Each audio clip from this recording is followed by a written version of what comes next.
찬양 감사드립니다. 이제 성경 말씀을 봉독하겠습니다. 오늘 우리에게 주시는 하나님의 말씀은 구약 성경 스가랴 8장 9절에서 23절까지입니다. 제가 가지고 있는 성경은 구약 성경 1319페이지입니다. 주신 말씀 중에서 11절에서 15절까지를 함께 교독하시겠습니다. 11절 제가 먼저 읽겠습니다. 만군의 여호와의 말씀이니라. 이제는 내가 이 남은 백성을 대하기를 옛날과 같이 아니할 것인즉 곧 평강의 씨앗을 얻을 것이라. 포도나무가 열매를 맺으며 땅이 산물을 내며 하늘은 이슬을 내리리니 내가 이 남은 백성으로 이 모든 것을 누리게 하리라. 유다 족속아, 이스라엘 족속아, 너희가 이방인 가운데서 저주가 되었었으나 이제는 내가 너희를 구원하여 너희가 복이 되게 하리니 두려워하지 말지니라. 손을 견고히 할지니라. 만군의 여호와가 이같이 말하노라. 너희 조상들이 나를 경노하게 하였을 때에 내가 그들에게 재앙을 내리기로 뜻하고 뉘우치지 아니하였으나. 15절 함께 읽겠습니다. 이제 내가 다시 예루살렘과 유다 족속에게 은혜를 베풀기로 뜻하였나니 너희는 두려워하지 말지니라. 아멘. 할렐루야. 오늘 주님께서 우리 찬양대 찬양 기뻐 제물로 받으신 줄로 확신합니다.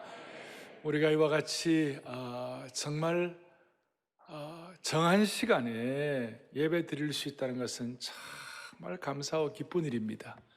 오늘 이 기쁨이 우리에게 충만하기를 원합니다. 제가 볼 때 이 기쁨, 예배의 기쁨은 예배를 사모함과 기쁨이 같이 가는 것 같아요. 그래서 오늘 여러분 안아주신 본당을 사모해가지고 지금 오셨거든요. 그리고 지금 본당, 은혜 채플, 언약 채플, 사랑 채플, 그 다음에 안성수양관 여러 군데 좀 동시에 예배를 드리고 있는데 우리 모두가 다 정말 예배를 사모하여 말씀을 통한 충만한 기쁨을 주시기를 바랍니다. 자, 오늘은 남은 자의 기도에 대해서 말씀을 하겠는데요. 제가 지나간 이렇게 수십 년 동안 목회를 하고 또 저 자신을 돌아보면 하나님께서 어떤 일을 이루어 주실 때 그냥 되는 법이 없고 반드시 먼저 약속의 말씀을 먼저 주십니다. 먼저 말씀을 주십니다. 그리고 말씀을 주시고 난 다음에 이루어 주십니다. 그래서 오늘 이 시간 제가 여러분과 함께 지금 스가랴 8장 이 9절부터 23절을 좀 공부를 하겠어요. 공부를 좀 하겠어요.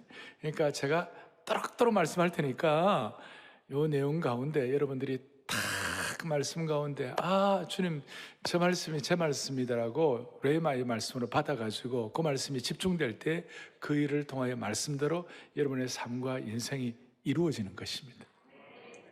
자, 오늘 스가랴 8장은 처음에 회복에 대해서 말씀합니다.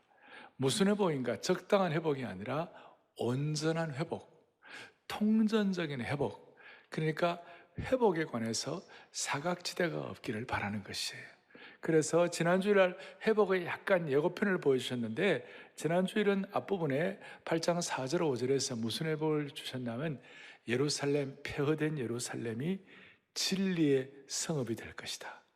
여호와의 성산이 될 것이다. 그리고 회복된 증거가 뭐냐면 길거리마다 노약자들, 노인들과 어린아이들이 약자들이 뛰어놀고 춤추며 기뻐할 것이다. 그게 뭐냐면 안전과 평강이 회복되었다, 그 뜻이에요. 그리고 지난 주일날 7절 8절에서는 뭘 말씀했냐면 하나님께서 너희들이 내 백성이 되고 내가 너희 하나님이 됨이라. 이 독특한 하나님의 하나님과 백성들과의 관계의 방식이에요. 그래서 소위 하나님과의 관계 회복을 주셨어요. 그러니까 하나님과의 관계 회복. 처음에는 평강과 안전 회복, 하나님과의 관계 회복. 자, 그러면 안전과 평강의 회복, 그 다음에 하나님과의 관계 회복. 세 번째는 오늘 9절부터 13절까지 뭐가 나오느냐면 땅의 회복이에요. 땅의 회복이란 말은 뭐냐면 그동안은 노력하고 애쓰고 수고하고 땀 흘려도 거친 소산, 엉겅퀴, 소출이 엉망이에요. 그런데 오늘 하나님께서 이른 비와 늦은 비에 은택을 주시고 특별히 봄비의 은혜를 주셔가지고 하나님께서 땅을 회복시켜 주시는 것이, 그 얘기가 오늘 9절부터 13절까지 있어요. 메마른 땅에 적절한 비를 주시고 곡식은 풍성하게 자랄 것이고 노동자는 자식의 품삯을 받게 되는, 생활비를 풍성하게 받게 되는, 심은 대로 거두는 은혜가 작동되는 거예요. 여러분 그렇잖아요. 우리 살아가는 동안에 정말 애쓰고 수고한 그 땀의 대가가 그대로 풍성하게 주어지는 것, 그 축복 아닙니까? 너무 귀한 거예요. 왜냐하면 우리는 본래 창세기 3장에 범죄하고 하나님 불순종할 때 땅이 저주를 받았어요.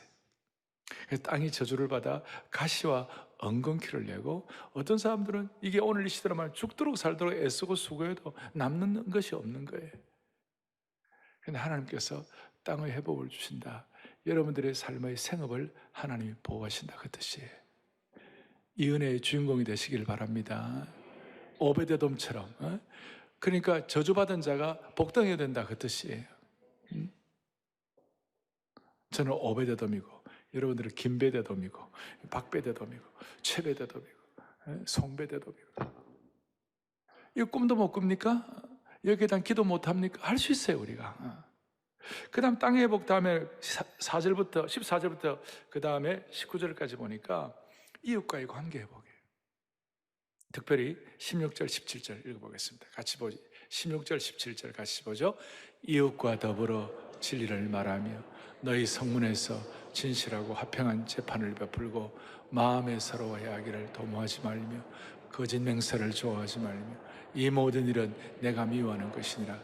여호와의 말씀이니라. 할렐루야. 이게 물론 금식을, 참된 금식을 통한 어떤 증거로도 나타나기도 하지만 하나님께서 이웃과의 관계를 온전히 회복시켜 주시는 거예요.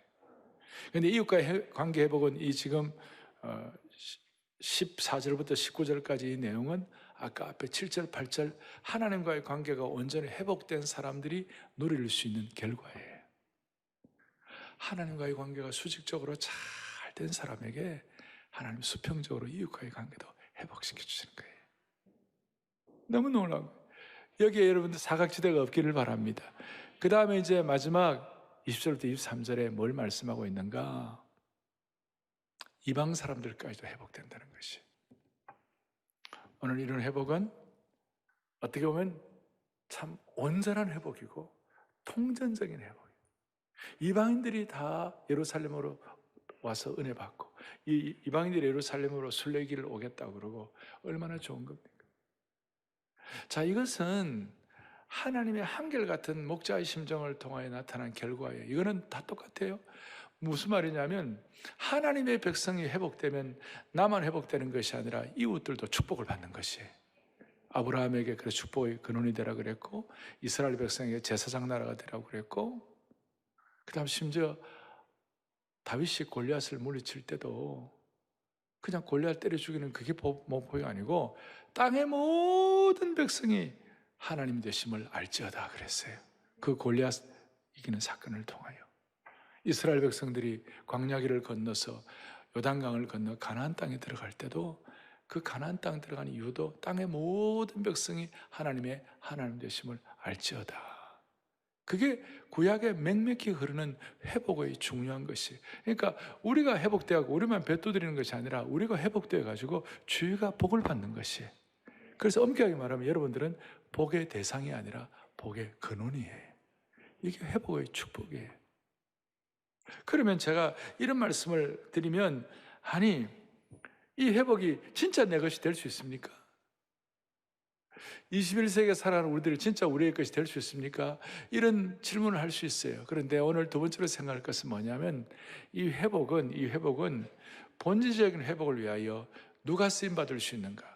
그러니까 누가 온전한 회복을 위하여 쓰임받을 수 있을 것인가? 구체적으로 이게 바로 6절에도 나오는데 남은 백성 11절 보겠습니다. 11절 여러분들 읽었는데 같이 보죠. 만군의 여호와의 말씀이니라. 이제는 내가 이 남은 백성 대하기를, 놀라운 말씀이, 남은 백성들을 통하여 하나님이 온전한 회복을 하게 하실 것이다. 그 남은 백성이 뭐냐?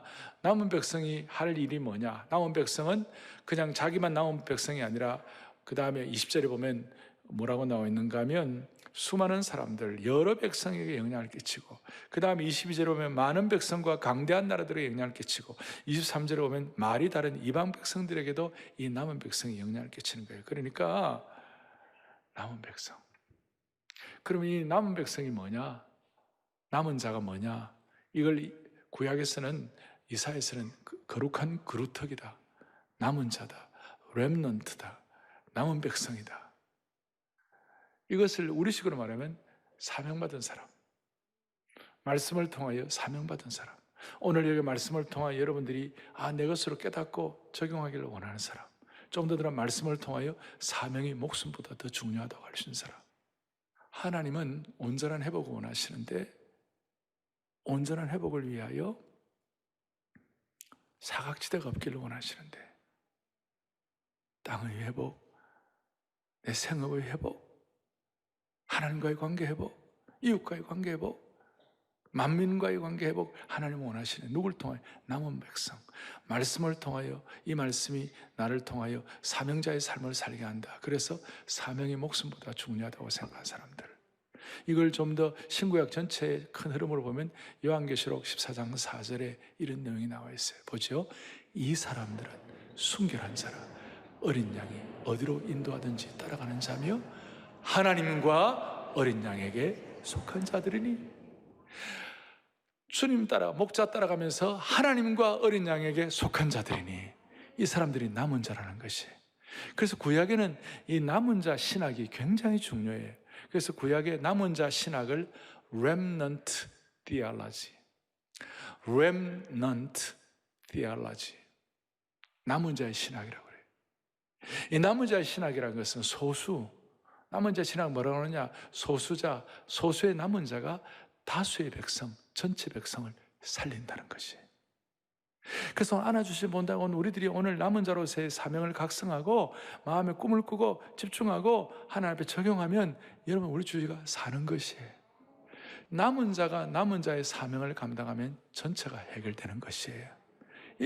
우리가 아무것도 아닌 것처럼 이 예배를 드리면, 이렇게 목숨 걸고 와가지고 예배를 드리는 이유가, 우리가 남은 자의 사명을 가지고 이 사명 잘 감당할 때 국가적으로도 역사적으로도 간당간당한 이 모든 것들이 자기도 모르게 하나님이 해결해 주시는 것이에요.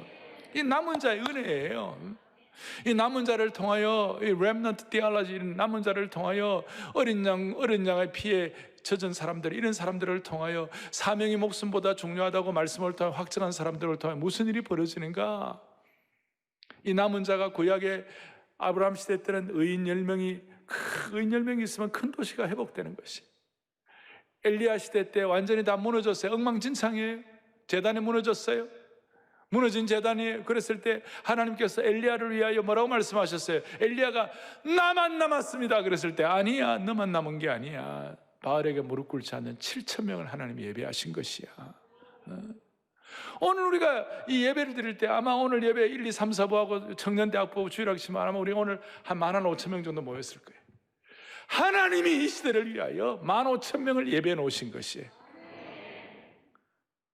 1970년대 후반에, 중후반에 용산의 허름한 그 서민 아파트에, 18평짜리 아파트에 청년들 몇이 모였어요. 그 삼교 공동생활하고 같이 먹고 꿈꾸고 같이 기도하고 그렇게 했어요. 어느 날 열왕기상 18장을 읽다가 엘리야가 무너진 제단을 수축했다. 제단이 무너졌구나. 그걸 보고 가슴이 뜨거워져가지고, 하나님, 무너진 제단, 20세기 말 21세기에 무너진 제단을 수축하게 하여 주십시오.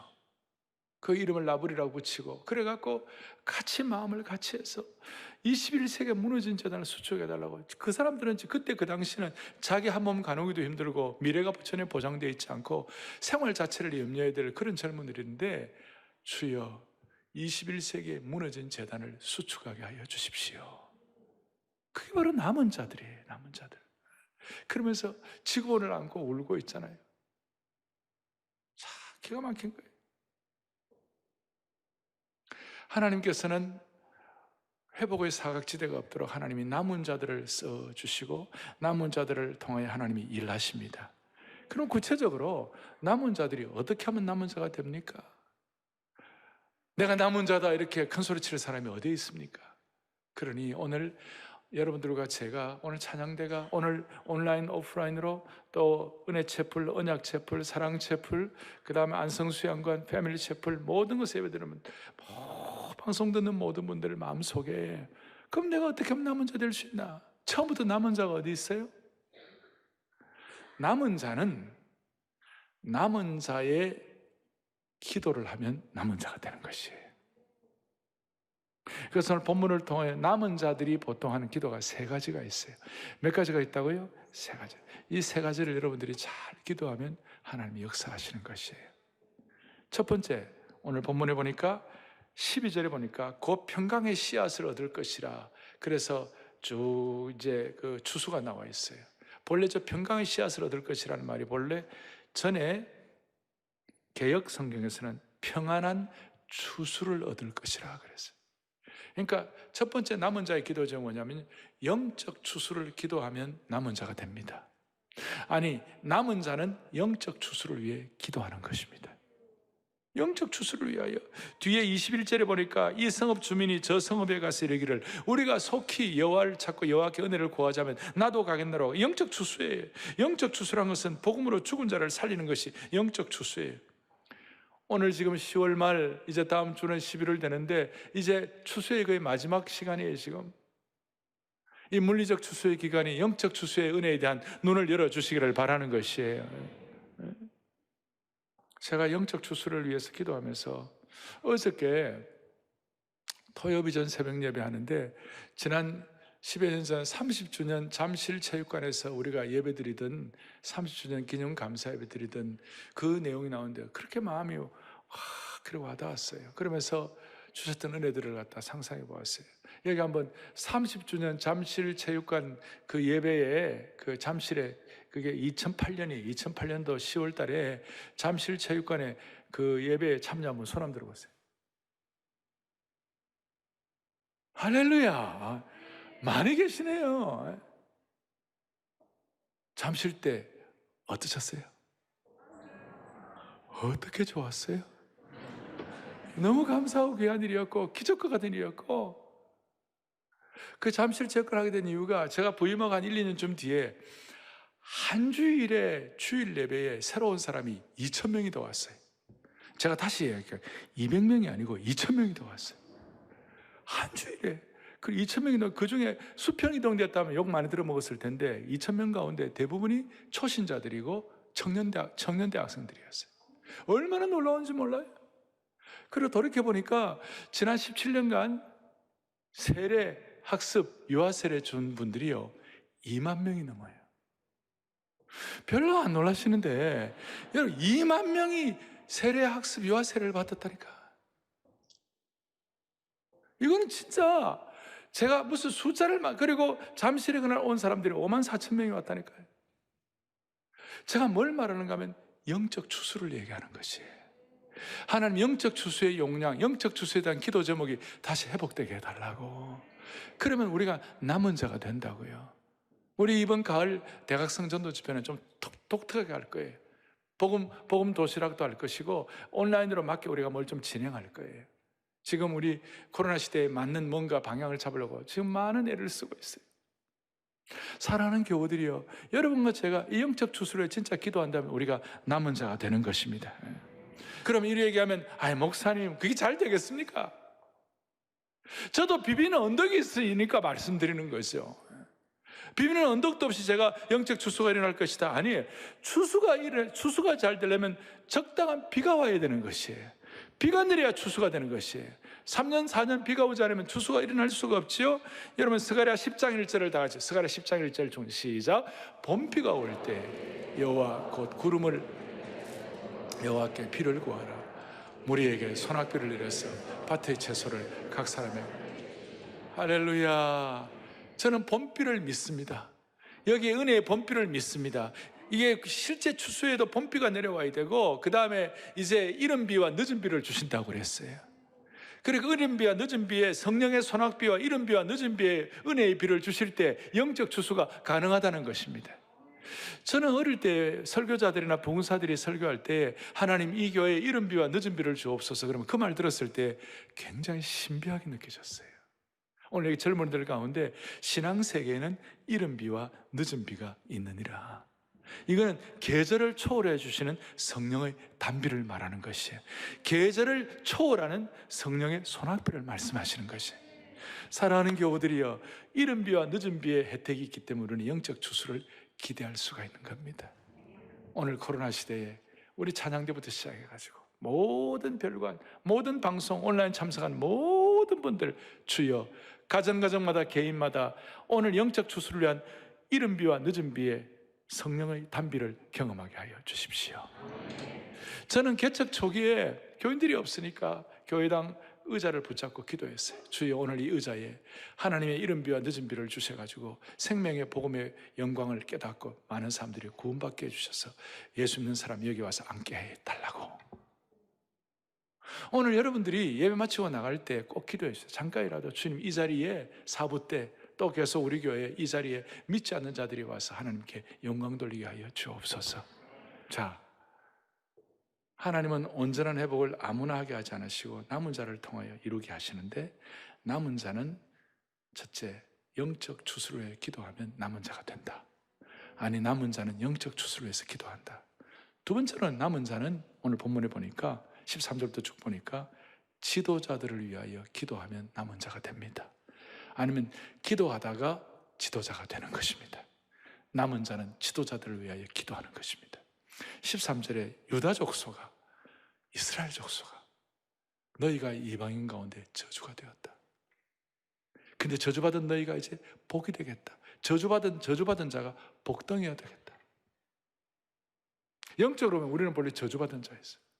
사탄의 종로로, 사탄의 쫄개가 되었어요. 우리가 왜 저주가 되었는가? 이스라엘 백성은 왜 저주가 되었는가? 그게 엉터리 지도자들 때문에. 스가랴 아까 10장을 얘기했는데 10장 2절 3절에 무슨 드라빔들 거탈한 것들과 복술지 않은 진실하지 않은 걸 보고 엉터리 거짓 지도자들이, 그래서 목자가 없으므로 공고를 당하는 3절에 내가 목자들에게 노를 바라여 있나. 엉터리 목자들 때, 엉터리 지도자들 때문에 백성들이 유리하고 저주를 받고, 그런데 제대로 된 우리의 선한 목자 되신 예수님 때문에 우리가 복덩이가 된 줄로 믿습니다. 이를 위해 그냥 되는 것이 아니라 지도자들을 위하여 기도해 주셔야 되는 것이에요. 잘못된 지도자를 만나서 죽을 고생을 하는 나라와 민족이 얼마나 많습니까? 제가 하나 대표적으로 베네수엘라의 자원은 얼마나 좋았냐면 단위 면적당 세계 석유 매장 1위에 1위. 자원 부국에. 그런데 지도자 하나 잘못 만나가지고 엉망진창이 됐어요. 이름이 차베스라는 못된 니은 오 미음이야. 제 믿음의 동력자 가운데 하나가 베네수엘라 이민 가가지고 거기서 베네수엘라 최고의 의류 사업가가 됐어요. 그리고 베네수엘라에 우리 이민자들이 좀 있는데요. 그런데 차베스가 지도자적으로 나와 전부 다 망했어. 전부 다. 지도자 하나 때문에 우리 이민자들까지 죽을 고생. 남미의 사회주의를 수출하고 그 돈 갖고 못된 짓 하고. 여러분, 지난주에 우리가 시끄러웠던 것 중에 하나가 항미 원조라는 말이 있어요. 항미 원조란 말이 뭐예요? 중국의 지도자하고 그 다음 평양의 지도자하고 6.25 기념을 하면서 70주년 해가지고 항미 원조.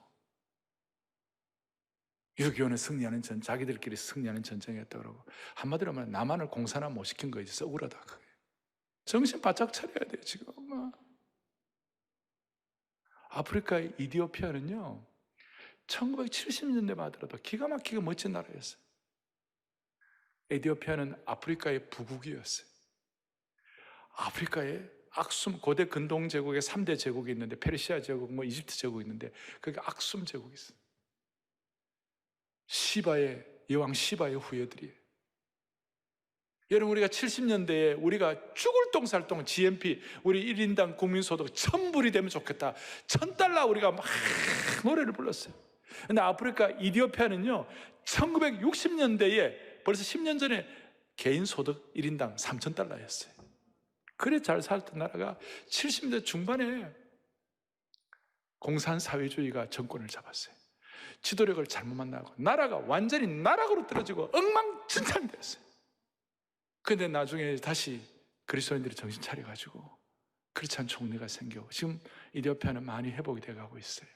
사랑의 교회하고 또 10여 년 전부터 우리가 관계를 하고 한국 교회하고도 관계를 하고 지도력 하나가 난 결과예요. 한국 교회, 한국 사회에 다시 한번 지도력을 세워주시기를 바랍니다. 한국 사회, 한국 교회도 세우지 않고 끌어내리는 사람이 너무 많아요. 우리는 아까 기도도 했지만 경쟁 구도가 아니에요. 미션 구도로 가야 되는 거예요 지금. 그래서 우리 대한예수교 장로 총회가 원래 총회 슬로건이 뭔지 알아요? 끌어내리지 말고 세우자. 그래서 세움이야, 세움. 여러분, 세움이 영어로 뭔지 알아요?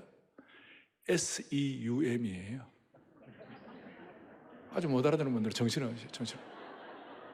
그래서 총회 SEUM이라고 써놨어요. 총회에다가 세우자고. 제발 이젠 좀 세우자고. 지도자의 복을 달라고.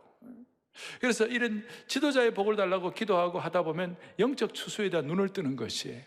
영적 추수에 대한 눈을 뜨면 우리의 에너지가 낭비되지 않는 것이에요. 중요한 것에 에너지를 두는 거예요. 여러분, 한국교회 비난하고 한국교회 내에서 똑똑하다는 사람들이 한국교회가 영적 추수 못한다고 막 비난합니까? 천만의 말씀. 뭐 지도자가 뭐가 잘못됐다, 뭐가 어떻다, 재정이 뭐가 잘못됐다 이런 거 갖고 비난하지 영적 추수가 어떻다고 비난하는 사람이 없다고요. 그러니까 우리는 영적 추수를 회복시켜야 되는 것이에요. 나머지가 그럼 따라가게 되어 있는 것이에요. 누가 남은 자예요? 지도자를 위하여 기도하는 사람이 남은 자예요. 그리고 지도자를 위하여 기도하다 보면 자기가 지도자가 되는 것이에요. 뭐 겉으로 대단한 지도자는 아니랄지라도 가정에서 올바른 지도력을 갖고 살아갈 수 있도록 만들어 주시는 것이에요. 자, 온전한 회복은 남은 자를 통하여 일어나는, 남은 자의 기도를 통하여 일어나는, 남은 자가 첫째 뭐예요? 영적 추수를 위하여 기도하는 사람. 두 번째는 남은 자가 지도자를 위하여 기도하고, 이제 세 번째 남은 자는 뭘 위하여 기도하는가? 남은 자는 다음 세대를 위하여 기도하는 거예요. 아니, 다음 세대를 위하여 진심으로 기도하는 자가 남은 자가 되는 것입니다. 오늘 스가랴 8장 15절에 보니까 이제 내가 다시 예루살렘과 유다 족속에게 은혜 베풀기를 뜻하였다. 그러니까 예루살렘과 유다 족속에게 은혜를 베풀린다, 이 말은 세대와 세대를 은혜를 베풀겠다. 이것과 연계해가지고 뒤에 스가랴 10장 8절 9절에 이렇게 나와 있어요. 같이 보겠습니다. 내가 그들을 향하여 휘바람을 불어 그들을 모을 것이라. 내가 그들을 구속하였습니다. 그들이 전에 번성하였던 같이 번성하리라. 9절 다 함께. 내가 그들을 여러 백성들 가운데 그들이 먼 곳에서 나를 기억하고 그들이 살아서 그들의 자녀들과 함께 돌아올지. 할렐루야. 그들의 자녀들과 함께 돌아올지라. 믿음의 계승에, 믿음의 계승을 위하여 기도해야 되는 거예요. 여러분, 지금 우리는 다음 세대, 우리의 자녀 세대를 위하여 기도하는 것이 진짜로 절실해졌어요. 절실해졌어요. 오늘 이 예배에 왜 왔습니까? 오늘 예배, 현장 예배를 우리가 고수한 이유가 뭡니까? 그 중에 중요한 것 중에 하나는 다음 세대에 이 예배를 물려줘야 되는 것이에요. 다음 세대가 이 살아있는 예배가 물려지지 않으면 다 죽어요. 다 죽어. 우리 공부합시다. 정말 다음 세대의 믿음의 계승을 물려주는 기도가 있기를 바랍니다. 제가 한 2주 전에 우리 교회 어떤 남자 집사님하고 대화를 하는데 그 집사님 내가 참 감동적인 얘기를 들었어요. 이분이 사업하고 바쁜 분인데 아주 바쁜 가운데서도 성경 필사를 한 번 다 했대요. 신구약 다 필사를 다 했대. 그러니까 연세가 그렇게 60채 되지 않은 분인데 아이고 성경을 다 필사했더라. 사업하시면 얼마나 바빴겠어요. 지금 2번째 필사를 하고 있더라. 왜 그렇게 하시느냐 여쭤보니까 답이 본인은 일대 신앙이고 본인이 아이들에게, 자식들에게 볼 때 자기가 무슨 당신이 큰 무슨 믿음의 큰 대단한 본을 보이는 그런 사람도 아닌데 한 가지는 자기에게 분명하다는 거예요. 이 집사님께 믿음 하나는 다음 세대의 자녀들에게 계승해야 되겠다. 딸이 둘이 있는데, 그래서 두 번 하는 이유는 두 번 하는 이유는 한 자녀에게 한 권씩 주려고. 난 속으로 5명이면 큰일 날 뻔했네. 근데 얼마나 좋아요? 그래서 적어도 그 2권을 딸들에게 내가 아빠가 필요한 거야 성경 한 권씩 주면 그 딸들이 적어도 은혜의 테두리에서 벗어나지 않을 것이라는 확신이 왔대. 여러분, 이게 마음으로, 이게 몸으로, 믿음으로 기도하는 것이에요. 사랑하는 교우들이여, 성경을 필사하는 마음으로 다음 세대에 기도의 역사를 남기기를 바라는 것이. 지금 코로나 상태에 우리 아이들 큰일 났어요. 온갖 음란의 바다, 온갖 게임의 바다, 온갖 지금 SNS의 바다에 빠져가지고 풍덩풍덩 빠져가지고 지금 꼴깍꼴깍 넘어가기 직전이에요. 기도를 통하여 믿음의 구조대를 보내야 돼. 그 파도에 지금 통계가 나왔는데요, 코로나 이후에 온라인 수업으로 사이버 중독이 심화됐다는 거예요. 사이버 중독이 심화되니까 그것으로 끝나는 게 아니라 애들이 이 감정 통제 능력이 상실되는 거예요. 애들이 뭐냐면 갈등과 분노 조절이 잘 안 된다는 거예요. 그래서 고통을 호소하는 거예요. 지난달 부산에서 있었던 얘기인데, 중학생 딸이 자기 엄마가 자가격리를 위반했다고 경찰에 직접 신고한 사건이 있었어요. 알고 보니까 엄마하고 말다툼하다가 엄마가 잠깐 밖으로 나간 것 같고 엄마가 자가격리 위반했다고 신고한 거예요. 감정 조절이 안 되는 거예요. 지금 우리 아이들 너무 불쌍한 거예요. 우리 아이들이 다시 신앙 안에 들어올 수 있다. 그래서 우리가 토요비전 새벽 예배를 하는 것이고, 그래서 우리가 암송을 하는 것이고, 이번 토요일 날 여러분들 많이 들어오세요. 자리가 없으면 저 2층 8층까지 올라가가지고 자녀들을 어떻게 제대로 키울지, 감정 조절이 안 돼가지고 고통당하는 자녀들을 우리의 기도를 통하여 조절할 수 있도록 은혜를 주시기를 바라는 것이. 정리를 하겠습니다. 대한민국의 역사를 여러 가지 역사 해설을 합니다. 그런데 대한민국 역사를 지난 50년대, 60년대는요, 피의 역사예요. 피를 흘린 거예요. 6.25 전쟁을 하고. 그리고 70년대, 80년대, 60년대 후부터 70년대, 80년대는 땀의 역사예요. 산업화를 위하여 우리 시대의 사람들이 죽을 고생한 선배들이. 근데 90년대 후반부터 갈등의 역사가 시작됐어요. 지금은 어떻게 해야 돼요? 이 문제를 어떻게 합니까? 땀, 갈등이 중요한 화두어라면 이제 지금은 뭐든 눈물이 화두어가 돼야 돼요. 다른 눈물이 아니라 부모가 다음 세대의 믿음 개성을 위한 눈물의 기도가 화두가 돼야 돼요. 눈물의 기도가 화두가 돼야 돼요. 그래서 이 민족을 살려야 돼요. 다음 세대 살려야 돼요. 이게 남은 자가 기도할 때 일어나는 하나님 나라의 역사의 실체입니다. 주여 우리의 기도를 통하여, 주여 우리의 기도를 통하여 영적 추수가 일어나게 하옵소서. 주여 우리의 기도를 통하여 하나님 아버지 우리의 기도를 통하여 지도자의 복을 주옵소서.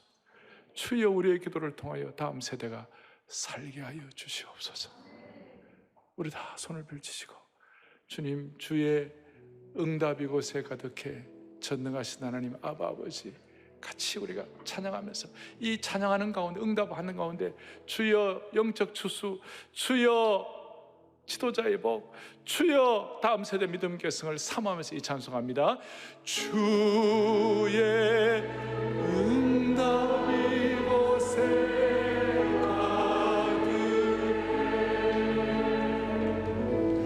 전능하신 하나님 아버지, 찬양받기 아까 존귀하신 주님, 주의 응답 이곳에 가득해. 다시 한번 주의 응답,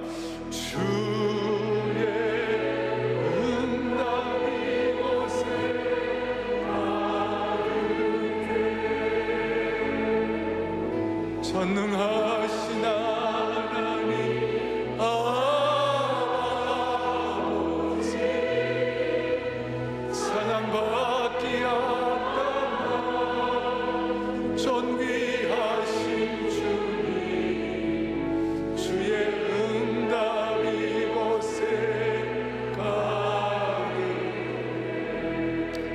내 손을 얹겠습니다.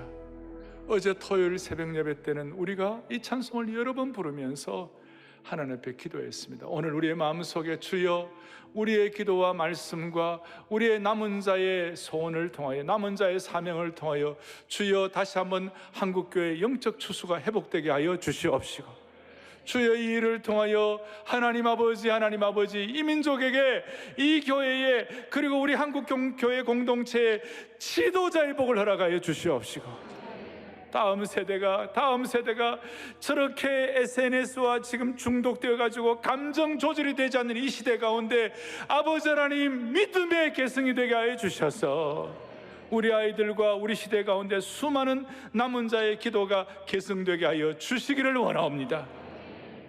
우리 주 예수 그리스도 받들어 간절히 기도 올리옵나이다. 아멘.